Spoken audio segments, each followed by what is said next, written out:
So I've decided that I am going to start talking and recording. And I don't exactly know why I'm doing this or what all is going to come out, but I decided that I felt somewhat led to do this.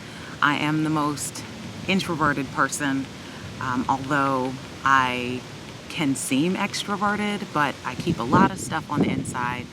And over the last month or so, I have gone through this incredible process of emotional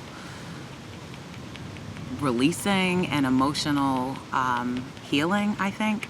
And I would imagine that everybody goes through something like this, especially when you get to be my age. I mean, I might even call it midlife crisis. But I don't think it was a crisis, but we'll see what happens as time goes on. Anyway, so the fact that I'm even in front of a camera is unreal because I am definitely someone that typically would hide. And so this is really unusual. But anyway, I think the thing that I want to start with right now is just saying that I think that other people might go through the same thing. And so if I can share my experience and other people benefit from it, that's great. And if this is just my own process of continual healing, then that's great too. But I think what I want to start with is that someone told me recently that I had trust issues, a friend of mine, and it was just kind of out of the blue. And I thought it was the strangest thing because I thought, I do not have trust issues. In fact, that's what I said. I don't have trust issues. What are you talking about? Boom, boom, boom, whatever. And she talked a little bit about how she knew me. She had known me for years, and I was really guarded. And I thought, well, I mean, okay, I'm kind of guarded, but I should be guarded. Everybody should be guarded. Lots of people are guarded. In fact, she's guarded as well. And she didn't deny that. And we talked about it a little bit more, but she was just encouraging me to be more open and trusting. Interestingly, that was also one of the messages that I had been getting from various places. And I will admit that I watch a lot of tarot. Maybe people don't think that's a good idea, whatever. I barely remember the stuff that I hear anyway, so I feel like no harm, no foul. Anyway, even when I was hearing healing and releasing and trusting more and trusting the universe, I thought, I do all of those things. What are you even talking about? And I had a chance over the last month to sit in solitude and silence and quiet everything. And I've been working since I was about 14. And so that's almost 30 years. And so I've never really slowed down. I've always been money, money, money, money, money, gotta work, gotta live, gotta eat, gotta do this, and just really focused on base level, foundation, fundamental things, and hadn't really had a chance to process. Well, I process feelings, I process experiences, but I don't really give myself a chance to feel things. And over the last month, I had a chance to reflect and to recognize that I hadn't really felt a lot of the negative emotions that I had experienced over my lifetime. And I think it was just the silence that really triggered some of that. And it turns out it was incredibly cleansing and helpful.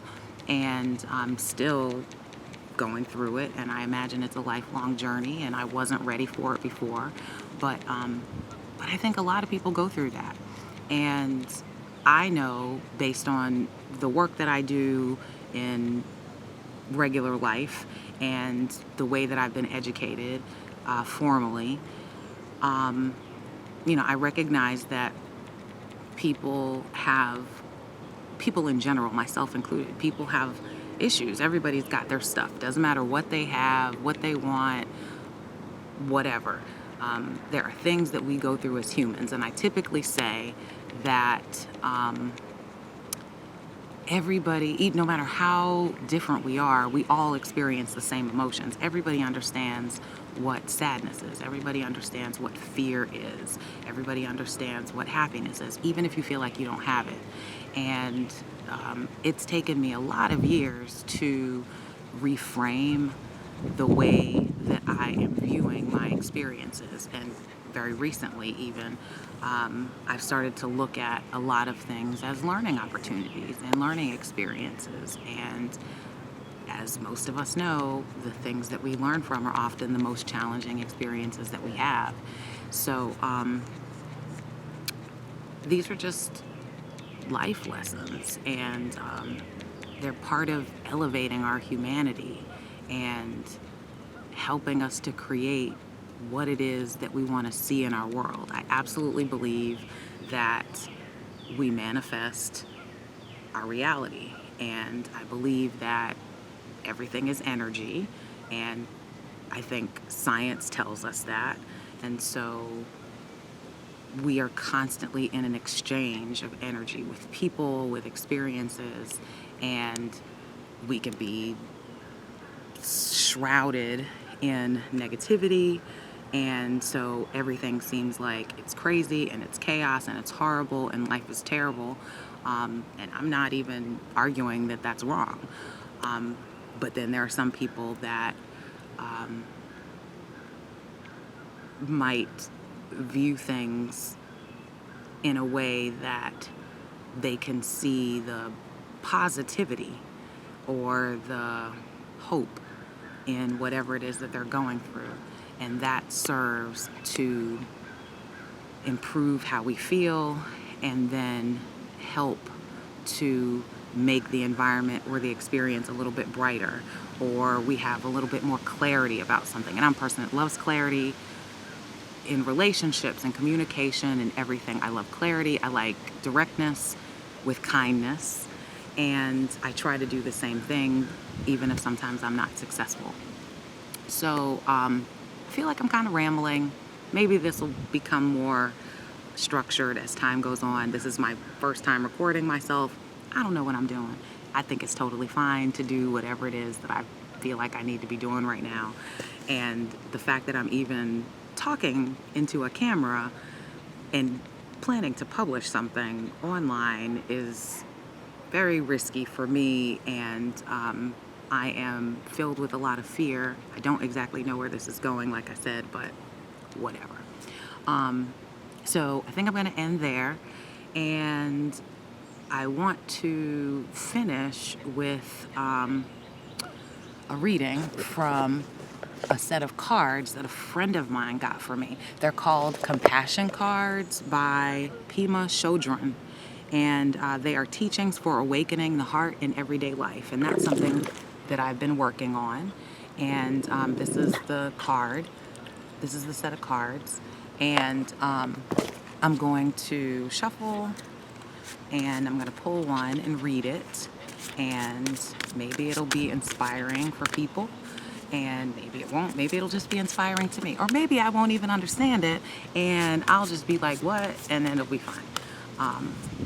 But I do place my best intentions and best wishes and highest possible vibration into the meaning and the cards, and I trust that whatever comes out will be exactly what is supposed to. All right. So, like I said, I like a lot of tarot. I like cards. I would love to be a tarot reader. I haven't been focused enough to continue practicing that as often as I should, but maybe that'll change while I'm in this period of silence.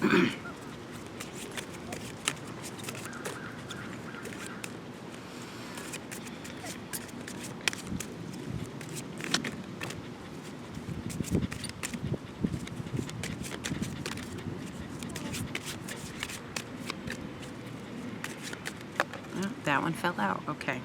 It says, don't act with a twist. It's card number 36. And if you're into numerology, then a 3 and a 6 is a 9.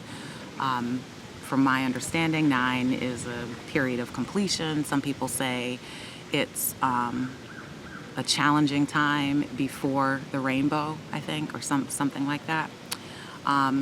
So the statement is, don't act with a twist, and the commentary is, acting with a twist means having an ulterior motive of benefiting yourself. It's the sneaky approach. For instance, in order to get what you want for yourself, you may temporarily take the blame for something or help someone out. So basically, this just sounds to me like it is asking anybody who ever listens to this to put your best foot forward, have your best intentions, act with your heart, and put positivity out there, be honest, probably be direct with kindness. I think compassion is very important, and compassion also helps me to move through some very difficult times, because everybody is human and we're all going through stuff, and most of the time the way that somebody's treating me or something they said has absolutely nothing to do with me, and I can choose to take it personally if I want. I might even feel like it's personal, but if I realize that it's not personal, it makes it a little bit easier to move through, and I can just deal with what's happening for me.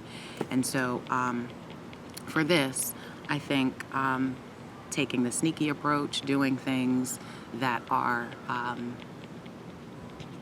manipulative to serve your own ends doesn't work out for us. So be kind, be happy, be optimistic when you can, and if it feels like it is too hard, then fake it till you make it. I try to use I am affirmations, which is why I have named the channel I Am, as long as that name is not taken. I think it's going to be inspiration, ascension, and manifestation. I am, but we'll see if that is even a name that's taken out there. But I do think it's important for us to recognize that we are creators. We are beautiful. We are everything that we aspire to be. And if we tell ourselves that we are those things, even if it doesn't feel real, eventually it will feel real, and we will manifest those things that we want, and then they'll no longer be desires. So saying, I am rich, I am wealthy, I am abundant in all ways, I am beautiful, I am kind, I am compassionate, I am open to learning, I am free. I think those things help me to connect and bring those things into my life so that I can say, I already have that. I've already manifested that. So I don't have a desire for it anymore. Hopefully that makes sense. It's all kind of just pouring out in a weird sort of rambling. Maybe it's not weird. I don't know. Feels weird. All of this feels weird. Don't know what's going on. It's totally fine. I'm sure I'll be back. Have a wonderful day.